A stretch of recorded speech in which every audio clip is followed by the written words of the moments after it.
큰 은혜 받으시기 바랍니다. 여러분 정말 이 아침에 잘 오셨습니다. 하나님의 큰 은혜가 여러분 모두에게 넘치시기를 주님의 이름으로 간절히 축원합니다. 우리 바로 지난 시간에 19절까지 있는 말씀 통해서 예수님께서 나귀를 타시고 예루살렘 성에 입성하시는 모습 생각해 보았습니다. 그런데 오늘 본문 20절부터는 이제 예수님의 3년간의 공생애 가운데 그 공생애 중에서도 말기 사역이라고 할 수 있는 그런 사건들이 이제 시작되는 것을 보게 됩니다. 왜냐하면 지금 이 시점은 예수님께서 십자가를 지시기까지 일주일도 남아있지 않은 그런 때였어요. 예수님의 십자가의 고난과 예수님의 십자가의 죽음이 임박한 예수님의 공생애 가운데서도 말기 사역이 이제 드디어 시작되고 있는 것이. 자, 그런데 이 사건이 어떻게 시작되고 있습니까?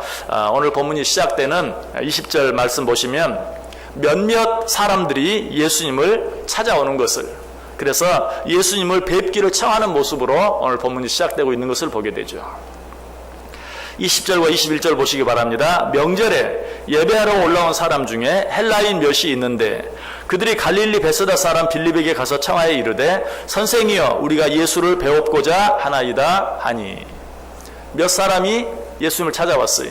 그리고 예수님 뵙기를 청합니다. 그런데 그들이 누구였어요? 헬라인들이었다라고 이야기하고 있어요.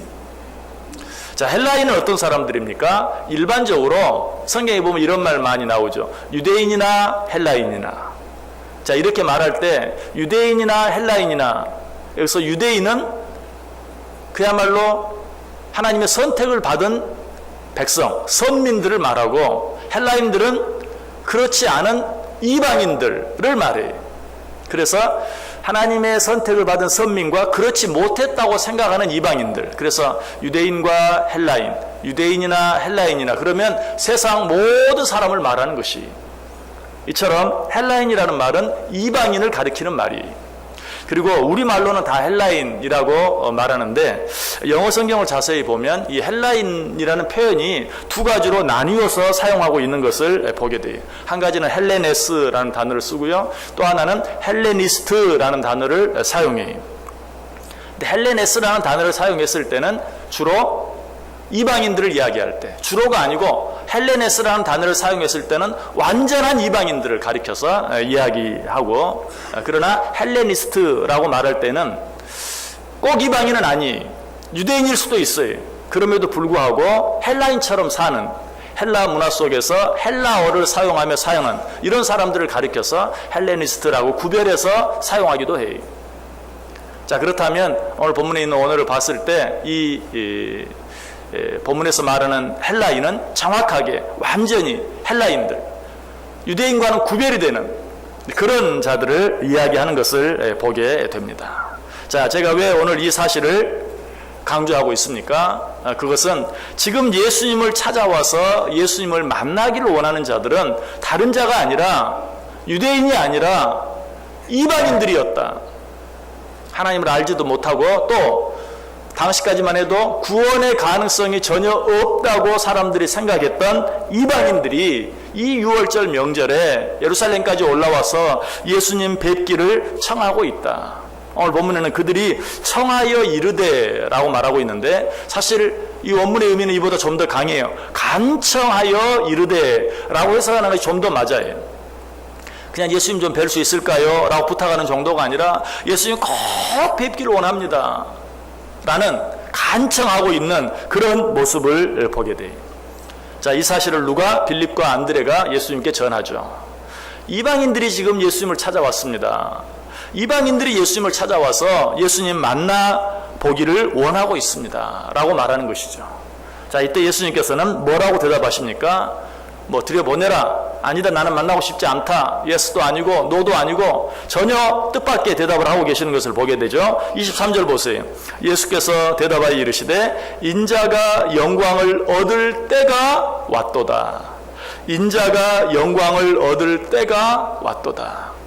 아니, 지금 헬라인들이 와서 예수님 뵙기를 청한다는데 예수님이 뭐라고 말해요? 인자가 영광을 얻을 때가 왔다라고 말하고 있어요. 여러분 이 말씀이 좀 놀랍지 않습니까? 왜? 지금까지는 예수님이 뭐라고 주로 말씀하셨어요?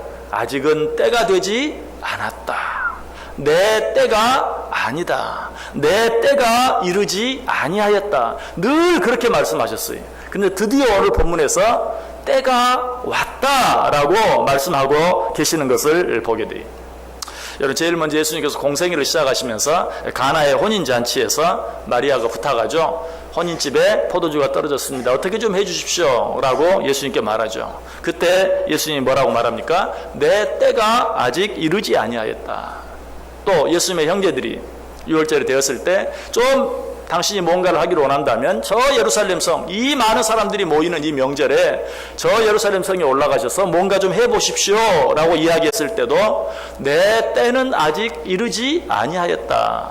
너희 때는 이르렀지만 내 때는 이르지 않았다라고 이야기하고 있어요.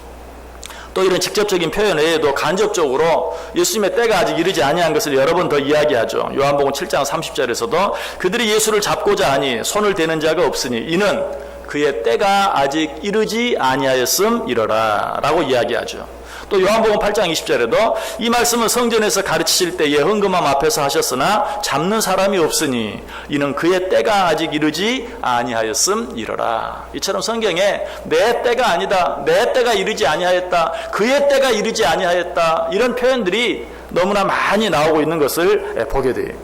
그런데 오늘 본문에서 뭐라고 말한다고요? 때가 되었다, 때가 왔다 라고 말하고 있어요. 자, 이 말씀의 정확한 의미가 무엇일까요? 지금까지는 내가 유대인들에게만 알려졌는데 드디어 이제 내 이름이 이방인들에게까지 알려졌구나. 이제야말로 내 이름을 온 천하에 드러내고 명실상부한 왕이 될 때가 되었구나 라는 그런 의미일까요? 마치 출세를 기다리는 사람이 몇몇 작은 그런 요청들이 있을 때는 못 들은 척 거부하고 있다가 정말 그렇다 할 만한 어떤 한 자리에 대한 요청이 들어왔을 때 때가 왔다, 바로 지금이다, 내가 이때를 기다리고 있었다 라고 말하는 그런 의미일까요?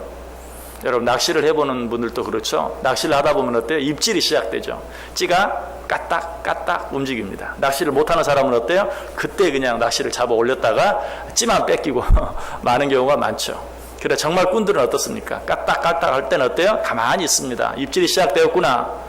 그러다가 언제 이 찌가 물속으로 쏙 빨려 들어갈 때 때가 왔다 하고 낚시채를 잡아채면 큰 물고기가 잡히는 것이죠. 자, 지금 예수님께서 말씀하신 의미가 그런 의미입니까? 뭐 지금까지 나를 잡아서 임금 삼으려고 하는데 그때는 아니지. 잘못하다가 그때는 죽기 딱 십상이지. 예수님 형제들이 사람들 앞에서 자기를 드러내라고 하는데 마찬가지로 그때 괜히 섣불리 잘못했다가 모든 기회 놓치고 말지. 그러고 있다가 이제 드디어 이방인들까지 와서 자기를 보기를 간청하는 모습을 보고 이제 정말 때가 되었구나 라고 말씀하시고 때가 되었다 라고 말하는 것일까요? 아니. 그럼 예수님께서 지금 때가 왔다 라고 말씀하시는 의미가 무엇일까요? 자, 24절 보시기 바랍니다. 내가 진실로 진실로 너희에게 이르노니 한 알의 밀이 땅에 떨어져 죽지 아니하면 한 알 그대로 있고 죽으면 많은 열매를 맺느니라.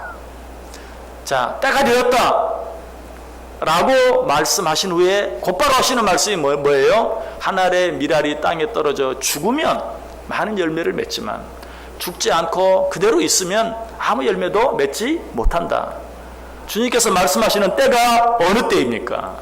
이제 내가 고난을 받을 때가 되었고 이제 내가 비로소 죽어야 할 때가 되었다라고 말씀하고 계시는 것입니다. 그런데 놀랍게도 주님은 이 때를 무슨 때라고 표현하고 있습니까? 영광을 얻을 때. 지금 고난을 받아야 되는데 이제 고난을 받을 때가 되었고 죽어야 할 때가 되었는데 그 때를 예수님은 어떻게 표현하고 있어요? 영광을 얻을 때가 되었다. 23절 다시 보세요. 예수께서 대답하여 이르시되 인자가 영광을 얻을 때가 왔도다. 바로 이런 표현 때문에 드디어 예수님께서 이제 진정한 왕으로 등극하실 때가 되었다는 표현이구나 라고 오해할 수 있는데 바로 그 다음 구절을 보면 그 영광을 얻을 때가 바로 고난과 죽음을 당해야 할 때가 되었다는 의미인 것을 보게 되는 것이. 자, 예수님께서는 왜 고난과 죽음을 당해야 할 때가 이른 것을 보시고 그것을 영광을 얻을 때라고 표현하고 있을까요? 그것은 예수님께서 이 땅에 오신 목적이 드디어 이루어질 때가 되었기 때문에. 예수님께서 이 땅에 오신 목적이 무엇입니까? 그것은 유대인들만 구원하는 것이 아니라 이방인들까지도 구원하는 것. 그것이 예수님께서 이 땅에 오신 목적이. 그 목적이 요한복음 6장 38절 39절에 나와요. 내가 하늘에서 내려온 것은 내 뜻을 행하려 함이 아니요 나를 보내신 이의 뜻을 행하려 함이니라. 나를 보내신 이의 뜻은 내게 주신 자 중에 내가 하나도 잃어버리지 아니하고 마지막 날에 다시 살리는 이것이니라. 내가 내 뜻을 이루기 위해서 이 땅에 온 것이 아니라 나를 보내신 아버지의 뜻을 이루기 위해서 이 땅에 왔는데, 나를 보내신 내 아버지의 뜻은 아버지께서 내게 맡기신 자를 하나도 잃어버리지 아니하고 다 구원하는 것이다. 근데 아버지께서 예수님께 맡긴 자들이 유대인만이 아니 다른 사람들은 그렇게 착각하고 있었어요. 특별히 유대인들이 그렇게 착각했고 이방인들조차도 자기들은 구원과는 상관없는 자들인 것처럼 생각했어요. 그러나 지금 누가 찾아왔어요? 이방인들이 예수님을 찾아왔어요. 그리고 예수님 뵙기를 간절히 청해요. 그 모습을 보면서 예수님이 말씀하시는 것이요, 드디어 영광을 얻을 때가 왔다. 무슨 말이죠? 아버지께서 내게 맡기신 자들, 유대인뿐만 아니라 헬라인까지, 다시 말하면 하나님이 택하신 모든 자들을 구원하기 위하여 내가 고난받고 죽어야 할 때가 되었다라고 말씀하고 계시는 것이, 예수님께서는 성령 전체를 통해서 한 번도 자기 생각이나 자기 뜻이 이루어지는 때를 영광의 때라고 말하지 않아요. 예수님께서는 항상 자기를 보내신 아버지의 뜻, 아버지의 목적이 이루어지는 때, 그 때를 영광의 때라고 말하고 있는 것이. 여러분은 어떻습니까? 여러분, 드디어 때가 왔다 라고 말할 때 그 때가 어느 때입니까? 아까 말씀드렸던 것처럼 드디어 내가 물질적으로 한몫할 수 있는 때, 우리는 그때 야 드디어 때가 왔다, 이때다.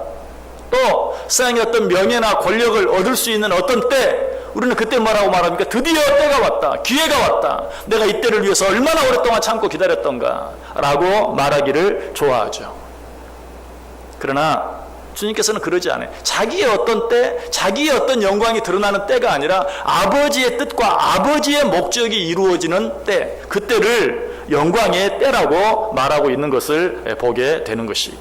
우리 지난 시간에 말씀드렸어요. No pain, no gain. No cross, no crown. 무슨 말이라고 그랬죠? 고난이 없이는 십자가도 없다. 아픔이 없이는 영광도 없다. 십자가가 없이는 멸류관도 없다라고 말씀드렸어요. 지금 예수님께서는 그것을 말씀하고 있는 것이, 영광의 때, 여러분 영광을 얻기 위해서는 어때요? 고난이 있어야 돼요. No cross, no crown. 십자가가 없으면 영광도 없어요. 그래서 십자가에 달려 죽는 그 때를 영광의 때라고 표현하고 있어요. 십자가의 고난과 죽음을 통해서 하나님의 뜻을 이루어드리고 하나님께 영광을 돌려드릴 때가 되었다. 그러니까 십자가에 달릴 때 이퀄 영광의 때. 여러분, 이 공식에 대해서 여러분은 어떻게 생각하십니까? 여러분은 어떤 때를 기다리고 있습니까? 내가 물질적으로 크게 성공하는 때, 어떤 세상의 어떤 명예나 권력으로 말미암아서 모든 사람들에게 이름을 날리는 때, 그 때를 정말 내가 원하는 바로 그 때라고 생각하고 있습니까? 그때야말로 영광의 때라고 생각하고 있습니까? 예수님은 그렇지 않다는 것이, 고난의 때, 십자가의 때, 바로 그때가 영광의 때다. 이 말씀드렸어요. 죽음이 없이는 부활이 있을 수 없어요. 우리는 예수 그리스도의 부활을 얼마나 아름답게 생각하는지 몰라요. 그러나 그 부활이 있기 위해서는 어때요? 반드시 죽음이 있어야 돼요. 죽음이 없이는 부활이 있을 수 없어요. 전쟁이 없이는 승리가 있을 수 없어요. 여러분, 우리는 근데 신앙생활 하면서 늘 승리와 영광은 바라면서도 어떤 고난, 어떤 어려움, 어떤 시련, 이런 것들도 바라지 아니하는 이런 상태를 뭐라고 말하죠? 참 염치가 없다라고 말해요. 뭘 염치? 우리는 그렇게 신앙생활 할 때가 참 많아요. 영광의 때를 다 바래요. 그 일을 위해 기도해요. 그 일을 소망하며 그날을 소망하며 살고 있어요. 그러나 고난과 시련은 거부해요. 이런 사람을 염치가 없다라고 말하고 좀 속된 표현으로는 손도 안 대고 코 풀려고 한다. 저는 참 부러운 사람들이 있어요. 길거리 가면서 손가락 하나로 코를 멋지게 푸는 사람들이 참 부러워요. 얼마나 부러워. 가끔 휴지가 없어서 이게 코가 나오는데 참 곤란할 때가 있잖아요. 근데 그 사람들은 탁탁 저도 아무도 안 볼 때 해봤어요. 그러다 얼굴에 그냥 범벅이 옷도 버리고 얼굴에 묻고 더 곤란해졌어요. 어떻게 보면 참 멋져요. 그런데 그것 하려고 해도 어때요? 손가락 하나는 써야 돼요. 이게 손가락 하나 안 쓰면 안 돼요. 그런데 그나마도 안 쓰려고 하는, 그래서 손도 안 대고 코 풀려고 한다는 말이 생긴 거예요. 신앙생활을 그렇게 아무 어떤 시련도 어떤 고통도 당하려고 하지 아니하고 오직 하나님으로부터 받는 어떤 영광, 어떤 축복, 건강, 명예, 이 모든 것들만을 바라며 신앙생활 하는 사람들이 얼마나 많은가. 이런 자들이 어떤 자들이라고요? 몰염치한 사람들이다. 그래서 로마서 8장 17절에 자녀이면 또한 상속자, 곧 하나님의 상속자요, 그리스도와 함께한 상속자니 우리가 그와 함께 영광을 받기 위하여 고난도 함께 받아야 할지니라. 얼마나 자주 읽은 말씀입니까? 그와 함께 영광을 받기 위하여 그와 함께 고난도 받아야 할 것이다. 이것이 진정한 상속자다 라고 이야기하고 있어요. 좋은 것만 받으려고 하는, 부모가 원하는 것은 하나도 행하지 아니하고 마지막 때에 그저 부모가 남겨놓은 것만을 받으려고 하는, 얼마나 몰염치한 자들이, 우리가 그런 마음으로 신앙생활을 할 때가 너무나 많은데 성경은 이런 자들을 뭐라고 책망하시죠? 누가복음 24장 25절 26절에 이르시되 미련하고 선지자들이 말한 모든 것을 마음에 더디 믿는 자들이여, 그리스도가 이런 고난을 받고 자기의 영광에 들어가야 할 것이 아니냐. 그리스도가 이런 고난을 받고 자기의 영광에 들어가야 할 것이 아니냐. 고난은 영광에 이르는 계단과 같아요. 그 계단을 통과하지 아니하고는 결코 영광에 이를 수가 없어요. 고난은 영광에 이르는 사다리와 같아요. 그런데 왜 너희는 고난을 받지 아니하고 어떤 고난도 받지 아니하고 영광에 이르려고 하느냐. 그리스도가 이런 고난을 받고 영광에 들어가야 할 것이 아니냐. 여러분, 우리는 늘 입술로 그렇게 말합니다. 주님을 따르기를 원합니다. 주님의 제자 되기를 원합니다. 무슨 말입니까? 주님의 십자가의 그 길을 따르기를 원합니다. 주님이 신 그 십자가를 나도 지기를 원합니다. 그래서 누가복음 9장 23절에서 또 무리에게 이르시되 아무든지 나를 따라오려거든 자기를 부인하고 날마다 자기 십자가를 지고 나를 따를 것이니라. 너희 가운데 나를 따르기를 원하는 자가 있느냐? 좀 더 오늘 본문에 연결해서 이야기하면, 너희는 내가 받은 그 영광을 너희가 함께 받아 누리기를 원하느냐? 그렇다면 내가 졌던 십자가를 날마다 지고 나를 따라올 것이다 라고 이야기하고 있어요. 주님을 따른다는 것, 나의 영광을 추구하는 것이 아니, 주님께서 그러하셨던 것처럼, 오직 아버지의 뜻, 아버지의 영광만을 구했던 것처럼 우리도 오직 주님의 뜻, 주님의 영광만을 구할 때 비로소 나에게도 그런 영광이 주어진다는 것입니다. 그래서 사도 바울은 뭐라고 말하죠? 병사로 복무하는 자는 자기 생활에 얽매이는 자가 하나도 없나니 이는 병사로 모집한 자를 기쁘게 하려 함이라. 이전 성경은 군사라고 표현하고 있죠. 군사로 복무하는 자, 군사로 다니는 자, 이런 자는 자기 생활에 얽매이는 자가 하나도 없다. 오직 자기를 병사로, 군사로 모집한 자를 기쁘게 하려. 그래서 군인들은 늘 말하는 게 뭐예요? 오직 나라를 위하여. 왜? 나라가 자기를 부른 거예요. 그래서 자기의 목숨도 오직 나라를 위하여. 그것이 군사된 자의 마땅한 태도예요. 주님을 따른다는 것은 무엇입니까? 나를 위해서가 아니라, 내 영광을 위해서가 아니라 나를 불러주신 주님을 위하여, 나를 불러주신 하나님의 영광, 하나님의 나라를 위하여 나의 모든 삶을 드리는 것, 그것이 바로 진정한 신자의, 진정한 크리스찬의, 진정으로 주님의 제자 되기를 원하는 자들의 올바른 모습이다. 근데 혹시 주님께서 이제 고난 당하는 때, 그리고 십자가에 달려 죽는 때를 내가 영광을 받아야 할 때가 되었다, 영광에 이르러야 할 때가 되었다 라고 말하니까, 그것은 주님이시니까, 예수님은 하나님의 아들 아니십니까? 그가 그 십자가의 고난과 십자가의 죽음을 통해서 어떻게 부활하실 것, 어떻게 승천하실 것을 그는 모두 알고 계시지 않습니까? 그래서 그렇게 말할 수 있지만 우리 같은 사람이 어떻게 그렇게 할 수 있습니까?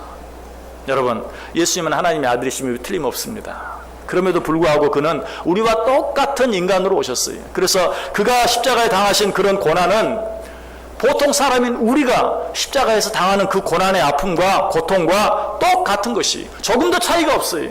하나님의 아들이기 때문에 뭔가 다른 게 아니에요. 똑같아요. 오늘 보면 27절 보세요. 지금 내 마음이 괴로우니 무슨 말을 하리요? 아버지 나를 구원하여 이때를 면하게 하여 주옵소서. 그러나 내가 이를 위하여 이때에 왔나이다. 드디어 영광의 때가 되었다라고 말하니까 그냥 그 부활의 감격, 부활의 기쁨만 생각하고 있는 것 같죠? 전혀 그렇지 않아요. 예수님께서는 영광의 때가 되었다. 영광에 이를 때가 되었다. 주님의 뜻, 아버지의 뜻, 아버지의 목적이 이를 때가 되었다라고 말씀하시지만 그도 어때요? 자기 앞에 놓여진 그 십자가의 고난을 생각할 때 지금 내 마음이 괴로우니 무슨 말을 하리요? 어떤 말도 할 수 없을 만큼 괴롭고 힘든 자기 어떤 상태를 이야기하고 있어요. 아버지여 나를 구원하여 이때를 면하게 해 주옵소서. 내가 고난을 당하고 십자가에 죽는 것 그것이 아버지의 뜻인 줄 압니다. 그러나 할 수 있다면 나를 이 고난에서 구원해 주옵소서라고 기도하고 있는 모습을 보게 돼요. 그러나 역시 잊지 않죠? 뭐라고 고백하는 것을 내가 이를 위하여 이때에 왔나이다. 그러나 이 모습을 통해서 지금 주님의 마음이 어떠했는지, 십자가의 고난과 십자가의 죽음을 앞에 둔 그 주님의 마음이 어떠했는지, 내 마음이 괴로우니 무슨 말을 하리요? 말도 할 수가 없습니다. 아무것도 생각이 나지 않습니다. 할 수만 있다면 이 아픈 고통 가운데서 나를 구원해 주옵소서. 그러나 내가 압니다. 이때를 위하여 내가 일상에 왔나이다. 우리가 너무나 익숙한 말씀이 있죠. 누가복음 22장 42절 이르시되 아버지여 만일 아버지의 뜻이거든 이 잔을 내게서 옮기시옵소서. 그러나 내 원대로 마시옵고 아버지의 원대로 되기를 원하나이다. 여러분 이것이 그리스도인의 삶의 자세예요. 오늘 본문에도 똑같은 고백이 나와요. 28절 아버지여 아버지의 이름을 영광스럽게 하옵소서. 내가 어떤 일을 당하든지 내가 어떤 손해를 보든지 아버지여 아버지의 이름을 영광스럽게 하옵소서. 나는 아무래도 좋습니다. 오직 당신의 영광만을 이루어 주옵소서라고 말하고 있어요. 여러분 이런 고백을 들은 하나님 아버지의 마음은 어떠했을까요? 만약 여러분의 자녀가 여러분 때문에 어떤 고통을 당하면서 아버지 나는 아무래도 괜찮아요. 나는 이 일로 인해 그저 아버지에게만 욕이 되지 않았으면 좋겠어요. 아니 좀 더 적극적으로 나는 어떤 고통을 당해도 좋아요. 아버지만 건강할 수 있다면 어머니만 건강할 수 있다면 아버지에게만 영광이 되어진다면 어머니만 욕을 받지 않는다면 나는 어떻게 해도 좋아요. 심청이 그랬죠. 아버지만 눈을 뜰 수 있다면 나는 죽어도 좋아요. 여러분 이런 말 이런 고백을 듣는 부모의 마음은 어떠할까요? 예수님께서 지금 그렇게 말합니다. 내가 고난을 당할 때가 되었다. 그러나 나는 오직 이 일을 통하여 아버지의 뜻만이 이루어지길 원한다 라고 고백했을 때 아버지의 마음이 어떠했을까요? 28절 다시 보세요. 아버지여 아버지의 이름을 영광스럽게 하옵소서 하시니 이에 하늘에서 소리가 나서 이르되 내가 이미 영광스럽게 하였고 또다시 영광스럽게 하리라. 여러분 이런 일이 자주 있지 않습니다. 아버지여 영광을 받으시옵소서 라고 말했을 때 하늘에서 소리가 났다고 그랬어요. 하늘에서 소리가 나서 어때요? 내가 이미 영광스럽게 하였고 또 다시 영광스럽게 하리라. 얼마나 아버지 하나님의 마음이 아프고 그러면서도 감격스러웠으면 나는 어떻게 되든지 아버지만 영광을 받기를 원합니다 라는 그 고백 속에서 내가 이미 영광을 받았다. 내가 너로 말미암아 너의 그 십자가의 고난, 죽음, 그 십자가의 고난과 죽음에 대한 너의 그 고백으로 말미암아 이미 영광을 받았다. 그러나 이제 곧 일어나게 될 그 십자가의 고난과 죽음으로 말미암아 내가 또다시 지금과는 비교할 수 없는 영광을 받게 될 것이다 라고 고백하고 있어요. 자, 그런데 우리가 기억해야 될 말씀은 이제 여기에 있어요. 이 하늘에서 갑자기 난 이 음성이 하나님께서 예수님에게만 주신 말씀인가? 내가 너의 그 고백을 듣고 오직 아버지께만 영광이 되길 원합니다. 아버지의 영광을 이루시옵소서 라는 그 음성을 듣고 갑자기 하늘에 소리가 나서 내가 이미 영광스럽게 하였고 또다시 영광스럽게 하리라 라는 이 고백이 하나님께서 예수님께만 주신 말씀인가? 그것이 아니라는 것이 누구에게 주신 오늘 우리에게 주신 말씀이라는 것이 3절 보세요. 예수께서 대답하여 이르시되 이 소리가 난 것은 나를 위한 것이 아니요 너희를 위한 것이니라. 지금 하나님께서 하늘에서 지금 이 소리를 듣고 사람들이 어때요? 뭐 번개가 쳤다고도 말하기도 하고 뭐 뇌성이 울렸다고 말하고 하는 그런 상황인데 예수님께서 말씀하시는 것이 지금 이 소리가 하늘에서 왜 초자연적인 방법으로 이런 기적과 같은 방법으로 이런 소리가 지금 임한 줄 아느냐? 나를 위해서가 아니다. 너희를 위해서. 무슨 말이? 너희가 그렇게 살아야 한다. 내가 너희의 어떤 삶을 통하여 영광을 받는 줄 아느냐? 너희가 세상에서 잘 되는 것을 통해서만 편안하고 아무 문제가 없는 것을 통해서만 영광을 받는다고 생각하느냐? 아니다. 지금 하나님께서 내 십자가의 고난과 죽음을 두고 네가 나를 이미 영광스럽게 하였고 또다시 내가 영광을 받을 것이다 라고 말하는 것은 예수 그리스도를 믿고 예수 그리스도의 제자 되기를 원하는 우리들도 예수님께서 하셨던 것처럼 비록 힘들고 어려운 가운데서도 나 자신을 생각하기 전에 오직 하나님의 나라 하나님의 영광만을 생각하는 우리의 삶을 통해서 우리 하나님이 영광을 받으신다는 것이 그것을 우리에게 이야기하고 있어요. 예수님이 지금 그걸 말하고 있어요. 너희는 저 하늘에서 난 음성이 나에게 주시는 음성이라고 생각하느냐? 아니다. 나를 위한 것이 아니라 너희를 위한 것이다 라고 이야기하고 있어요.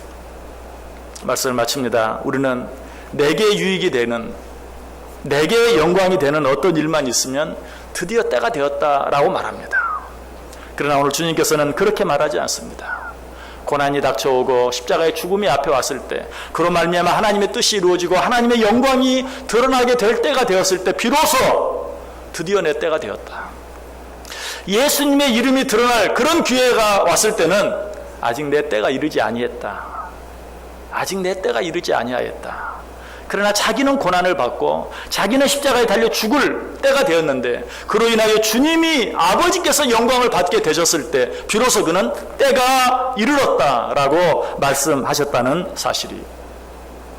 자, 여러분은 어떻게 신앙생활을 하고 있습니까? 아직도 내게 눈에 보이는 어떤 것에 이익이 되고 유익이 될 때만 때가 되었다.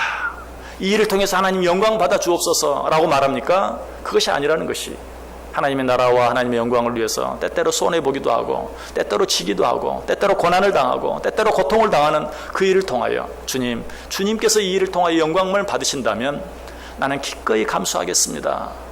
내가 이 때를 위하여 이 세상에 왔습니다 라고 고백할 때 하나님께서 우리에게 뭐라고 말씀해요? 내가 너를 통해 이미 영광을 받았고 또다시 영광을 받을 것이다 라고 말씀하신다는 사실. 그럼에도 불구하고 그렇게 하면 이 세상 삶이 너무 힘들지 않아요? 너무 어렵지 않습니까? 염려가 되시는 분 계세요? 오늘 하나님께서는 그런 우리의 마음까지도 아시고 25절에 뭐라고 말하죠? 자기의 생명을 사랑하는 자는 잃어버릴 것이요 이 세상에서 자기의 생명을 미워하는 자는 영생하도록 보전하리라.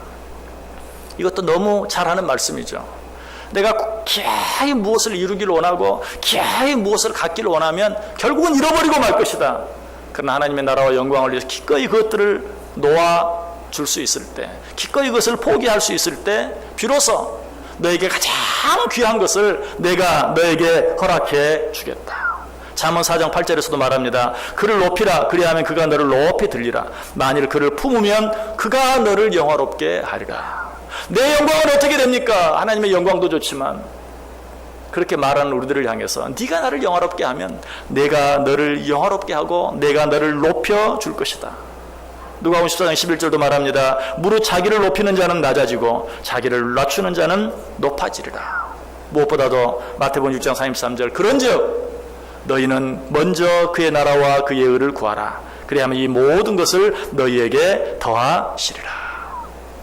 여러분 이 말씀 붙잡고 신앙생활 할 수 있기를 바랍니다. 나를 위해서 무엇을 하는 것 내게 유익이 될 것 같지만 그것은 내게 손해가 될 뿐이에요. 오직 하나님의 나라와 영광을 위해서 내가 무엇을 포기하고 양보하고 져줄 때 비로소 어때요? 하나님께 영광이 되는 것은 물론이요 바로 그때 하나님께서도 나를 영화롭게 해주시고 하나님께서도 나를 높여주신다라고 이야기하고 있어요. 아직도 불안한 분이 계십니까? 그런 누를 향해 성경이 뭐라고 말해요? 너희가 환난을 당하나 담대하라. 내가 세상을 이기었노라. 그러나 그런 삶을 살기에 너무 힘들고 어려워요. 그런 우리를 향해서 주님 말씀하시요. 염려하지 말라, 두려워하지 말라. 내가 세상을 이기었노라. 제가 롤러코스터 이야기하면서 이 말씀드렸어요. 우리는 일상에서 정말 90도로 떨어지는 그런 일들을 당한다 할지라도 예수 그리스도를 믿는 믿음 안에서 우리는 그것을 즐길 수 있는 자들이, 아니 그래야 하는 자들이에요. 왜? 우리의 싸움은 이미 결정이 난 싸움이기 때문에. 예수님의 승리로 말미암아 우리의 싸움은 모두 승리로 결정이 나 있는 그런 싸움이기 때문에 우리는 어떤 가운데서든지 기뻐하고 즐길 수 있어야 합니다. 그래서 오늘 본문 26절에도 사람이 나를 섬기려면 나를 따르라. 나 있는 곳에 나를 섬기는 자도 거기 있으리니 사람이 나를 섬기면 내 아버지께서 그를 귀히 여기시리라. 눈에 보이는 내 영광, 눈에 보이는 내 때만 추구하며 살 것이 아니라 오직 아버지의 나라, 아버지의 영광, 아버지의 뜻을 생각하며 살 때 하나님께서 저와 여러분을 귀하게 여겨주시고 높여주시는 그 은혜를 받아 누리며 살 수 있게 되기를 주님의 이름으로 간절히 축원합니다. 기도하겠습니다. 사랑과 은혜가 충만하신 하나님 감사합니다. 그렇게 내 때가 되지 아니하였다고 여러 번 피하고 여러 번 숨기까지 하신 주님이 드디어 때가 왔다고 십자가의 고난과 십자가의 죽음을 앞두고 선포하시는 것 보았습니다. 하나님, 우리는 어떻게 신앙생활하고 있습니까? 내게 어떤 조그만 이익만 있으면 마치 때가 된 것처럼 기뻐하고 좋아하고 날뛰면서도 조그만 손해만 있으면 하나님을 알지 못하는 자처럼 말하고 행동하며 살아갈 때가 너무나 많았음을 고백합니다. 이제는 주님을 바라보면서 주님께 영광이 되고 주님의 나라에 유익이 된다면 내가 어떤 손해가 있든 어떤 고난이 있든 바로 이때를 위하여 내가 왔다고 고백하며 하나님의 나라와 영광을 위해 살아드릴 수 있는 우리 모두 되게 해 주옵소서. 예수님의 이름으로 기도드리옵나이다. 아멘. 우리 다 자리에서 일어나셔서 53장 찬송합니다.